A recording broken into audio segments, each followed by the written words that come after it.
Chapter 8. A Major Meltdown. Anna Veronica leaves the summer house early in the morning. She makes a quick call to her mom, who tells her that Odin has calmed down, which is great. Now she has all day and there is no stress. The dog is fine. She doesn't mind the 6-hour-long drive to her parents' home. The scenery is just beautiful, and the day brings blessings of bright sunshine from a clear blue sky. Anna Veronica has been taking this trip ever since she was a little girl, and all those years of living abroad have opened her eyes to the beauty of her home country. She arrives at the ferry pier and gets out of the car to take a last view of the familiar landscape that is so dear to her heart.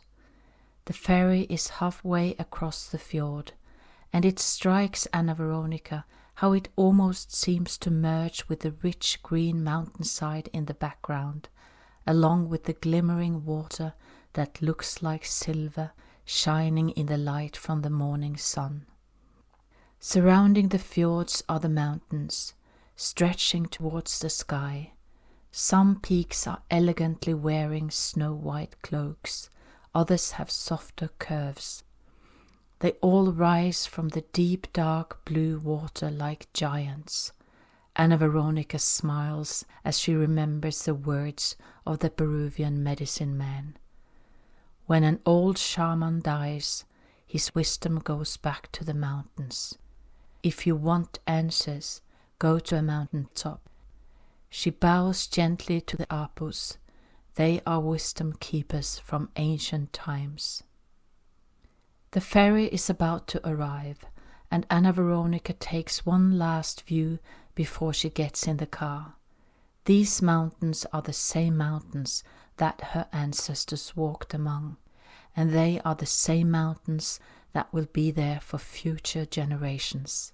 Well, that is if the human race is not doomed because of war, sickness, greed, crime, pollution, overpopulation, and you name it. Okay, time to get moving. She waves at the mountains. I love you, I'll be back. Anna Veronica drives past lush green forests, along lakes and fjords, past giant rocks loosened from the mountainside. In the distance she can see powerful waterfalls running down steep hillsides. After a couple of hours' drive, she stops to rest and eat at one of her favorite places. It's a mighty river where water runs wild through deep gorges, frothing milky as the waves batter the rocks. Anna Veronica parks the car and walks down one of the paths that lead her closer to the water. Perfect. There is no one else down here. She cannot help it. She leans towards the fence, which is there to protect people from falling into the whirling masses, and starts to sing from the top of her lungs. The sound from the thundering water is so powerful that no one can hear her unless they are close by. She closes her eyes and shouts out in joy as she is blessed with drops from the river. Anna Veronica can almost hear the shaman from Peru again. These are powerful beings. You can call upon them for assistance any time you like. When Anna Veronica has rested and eaten, she gets in the car again. From now on the landscape slowly begins to change, from the steep, tall, magnificent mountains to softer rolling hills. The further east she comes, the smoother they get. This is the land of your ancestors. Anna Veronica smiles at the thought of her grandma. She can almost hear her voice. Spending hours in the car, Anna Veronica has all the time in the world to think, and her mind drifts back to the time when she and Jacob stopped writing to each other. She is so determined to leave it all behind and move on with her life. There is no way she is going to have anything to do with a married man, but the truth is that she falls into a well of heartache and grief.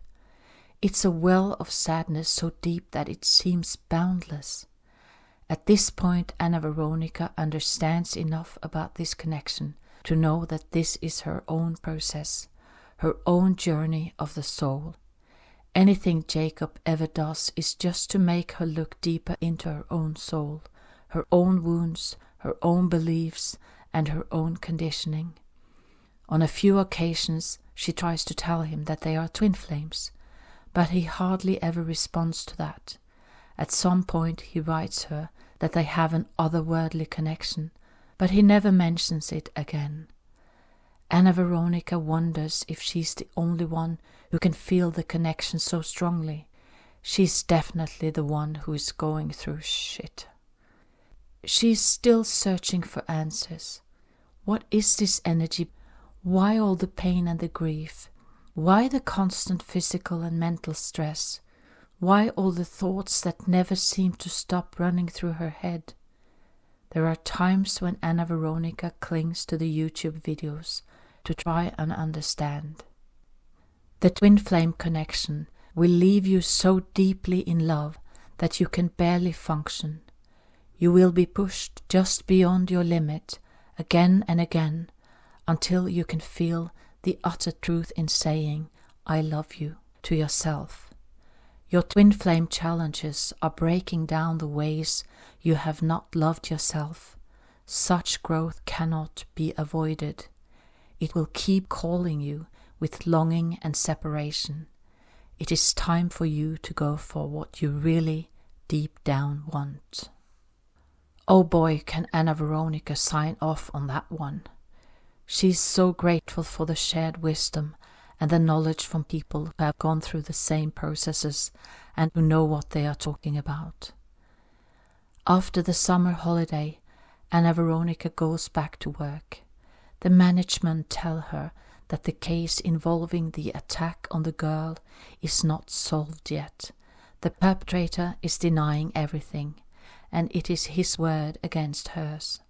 Besides, the assault cannot be proved. They will have to wait and see. She is given an extra class. It is just for a couple of months until the autumn holidays, since one of her colleagues has taken a few weeks' leave. Anna Veronica convinces herself that she can do this, but soon she begins to feel the load of having 4 classes, over 100 students, and being a tutor on top of that. This is work that she used to love, but now the stress is seriously beginning to get to her. The family that Anna Veronica has been living with have decided to stay in the house, and it is time for her to find another place to live. She moves to a campsite nearby, where she rents a little hut for herself, Alexander, and Odin. They can stay there while she looks for somewhere else to rent, and meanwhile she can store most of her things in a room in the house. Things are working out, and the campsite is a nice place, but Alexander is not happy about these sudden changes of plans. She understands him well, but right now she doesn't know what else to do. After a few days, Anna Veronica finds an apartment that she can rent, and she moves her things from the house. Luckily, the family can use some of her furniture, and she only brings a childhood drawer, a tall round kitchen table with 2 chairs, a small bookshelf, and an armchair with a footstool. She feels lucky with this apartment. It is furnished and is situated in the same local area which she has become so fond of. It's in the countryside with beautiful forests and lakes, large fields of fertile farmlands, and heavenly soft rolling hills in the distance, smooth like a woman's curves. Anyway, this is how she describes them to Jacob. Talking about Jacob, after a couple of months with no contact, they somehow begin to write to each other again. Anna Veronica cannot even recall how it happens, but she thinks she is the one who contacts him first, and that he is very surprised because he thought he would never hear from her again. Maybe Anna Veronica feels more confident after the trip to Peru with her friend. After all that walking in the mountains, she has lost some weight. Ah, whatever. She tells him about her recent move and the stress at work and finds his response quite amusing. It is awful that lawyers and politicians, who coincidentally happen to be primarily lawyers, have conspired to make the workplace a fucking rule-infested, performance-managed, uninspiring nightmare. It makes me depressed for future generations. We need a mini-revolution to bring some common sense to society. I have worked with barristers. They are detestable, and just like some all-boys club, they make the rules that coincidentally favor themselves. Vive la revolution! Anna Veronica laughs at his reply. Jacob sure is a man of strong opinions, the total opposite to her. After a few weeks, Anna Veronica is barely hanging in there at work. She's also beginning to do some strange things, like forgetting her wallet at a fuel station, struggling with the wrong keys to try and open a door, and giving her students the same exercise twice in a row. This has never happened before, and at some point she feels as if she's swaying before one of her classes. She takes hold of the table in front of her and immediately knows what is happening to her. She mumbles to herself, "I am going down with stress." For the next couple of weeks, Anna Veronica feels as if she is in an avalanche, and no matter what she tries, she cannot get out. She's beginning to dread going into her classes, especially the one which is still the most challenging, and is also beginning to dread having to raise her voice in front of her students. Anna Veronica hangs in there for dear life.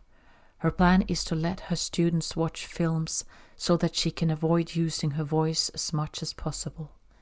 If only she can manage until the autumn holidays. Then she can rest for a whole week, and will have one class less after that. She can do this.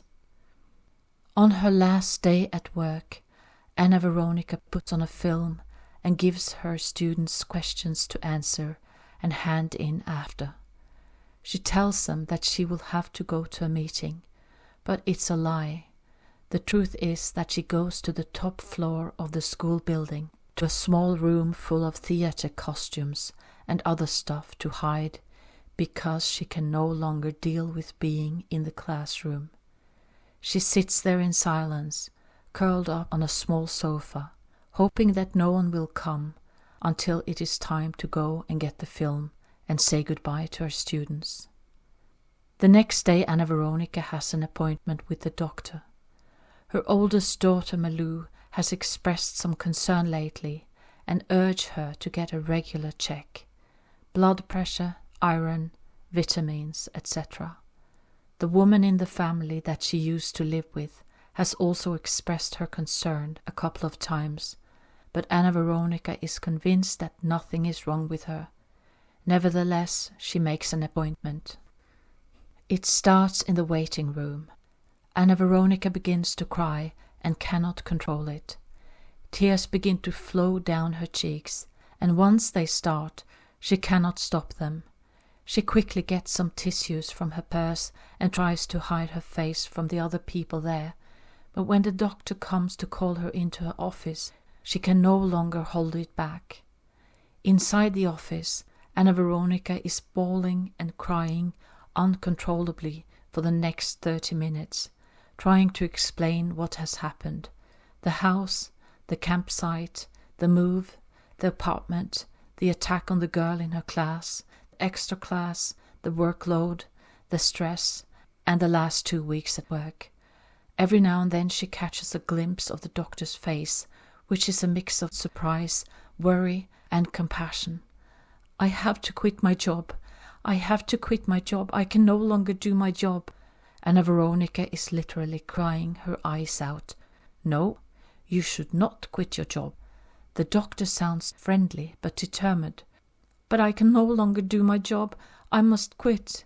It is the only thought running through Anna Veronica's mind at the moment, and she's so upset that she's just crying and crying. Still, she's wise enough to leave out everything about the twin flame connection. That would most likely have made the doctor want to put her in a psychiatric unit. No, you are not supposed to quit your job. You need some sick leave. The doctor is so firm now that her words actually sink in. Sick leave? But Anna Veronica looks at the doctor in surprise. Yes, sick leave. But she cannot believe it. A sick leave? She who has her first summer job when she's 13, cleaning her dad's office? She who picks potatoes every autumn holiday to earn a few shillings? She who pays for her own scooter when she's 15 from the money she has earned and saved? Anna Veronica has a hard time accepting it and agrees with the doctor to try and go to work the next day. There will be a workshop for all the teachers the whole day, so at least she will not have to teach. She is sure she will be okay, but that is only until the next day when she enters the teacher's room and feels so terrible that tears start to flow from her eyes and she rushes out as quickly as possible. This is when she realizes that this is bad. She calls her doctor, who does not sound surprised at all when she explained what happened. Anna Veronica gets another appointment, and then she calls the management to tell them that things are not going so well. For the next couple of weeks, Anna Veronica walks around as if she is in slow motion. Every move she makes is careful and slow. She spends a lot of time resting and walking in nature, taking one slow step at a time, gazing at the trees and the landscape that seem to blur before her eyes. Anna Veronica is having a major meltdown, and it feels like a complete collapse of the body. It does not function the way it used to, and it's scary. The stress is especially evident in both her arms, like an intense energy moving through them. She can still function to some degree, getting the groceries and cooking for Alexander and herself. After the initial shock, she considers herself lucky. She knows that some people have to stay in bed or on the sofa for weeks or months, maybe even years, after a nervous exhaustion. Some never recover. For the next 5 months, Anna Veronica is on a sick leave with stress. She also talks to a counselor to get some support through this time. After a while, she is beginning to see some of the positive sides to what is happening. The counselor also tells her that she is lucky her body reacted in the way it did, and that some people become physically sick from this kind of stress. Anna Veronica enjoys talking to her. Although it is her job, she seems genuinely interested in knowing about Anna Veronica's life and what nervous exhaustion feels like. She tries to describe it the best way she can. It feels as if she has some sort of opening between her body and her mind. It's like an energy connecting them now. The busy hamster mind is seriously challenged. Whenever it wants Anna Veronica to do something, her body says no, just no, very simply no. When it does, there is no way she can do it. The mind has no say. Her body will not let her. Anna Veronica is dealing with the situation the best way she can, but deep down she is not exactly feeling like a stunning success and quickly gains the weight she had lost. The exhaustion doesn't help. She tells Jacob about what has happened, but he seems to be going through his own trials these days. Once again they stop writing to each other, but this time they agree that it is best this way. Anna Veronica is so relieved that they can part as friends, and they decide to give someone they know and trust each other's contact information, in case one of them should die. It's to make sure that they will be informed if it should happen. Anna Veronica writes him that she will be the mysterious woman with the big black sunglasses at the back of the crowd at his funeral. Jacob replies that she must remember to raise a glass for him and throw a party. Anna Veronica's last sentence is, "I wish you happiness, joy, and all the best." They say that when God closes one door, he opens another, and that there is a bigger plan that we humans do not see. Whether this is true or not, she doesn't know, but it sure seems like it sometimes. It turns out that on the exact same day that Anna Veronica is hiding in the costume room at work, too stressed to teach and too worn out to raise her voice in front of her students, a woman, Sophia, from the grandmother circle, undergoes surgery for cancer. She lives with her husband Liam, not very far from Anna Veronica, and during these next weeks and months they become close friends. It didn't quite start out like that, though. When Anna Veronica goes to see her for the first time, Sophia has been sick for several weeks, and Anna Veronica is unwise enough to make a remark on how thin she has become.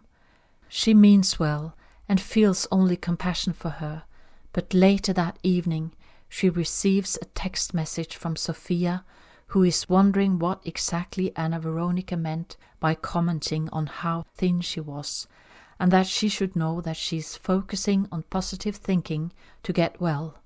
She was always told as a child that she was very thin, and it triggers her childhood traumas. Anna Veronica's heart sinks when she reads it. She writes her back a loving message, saying how truly sorry she is, that she never meant to insult her in any way, and she only hopes and wishes from the bottom of her heart that she will get well. Anna Veronica is not sure if they will ever see each other again after that, but somehow the air is cleared and they become the best of friends. Who knows, maybe every great friendship should start with a slight discord like that. During these next months, Sophia and Liam are on a roller coaster with doctor's appointments, new tests, new research, good news, bad news, cannabis oil, healers, and prayers. Sophia is in and out of hospital, and on a couple of occasions she has to be rushed to the emergency unit after her heart starts racing and will not slow down. After this, Anna Veronica and one of Sophia's other friends, Olava, take turns to be with her during the daytime while Liam is at work. He leaves when they come in the morning, and they leave when he is back from work in the afternoon. Anna Veronica is also getting to know Olava well. Sometimes the three of them are together, but most of the time they take turns spending time with Sophia.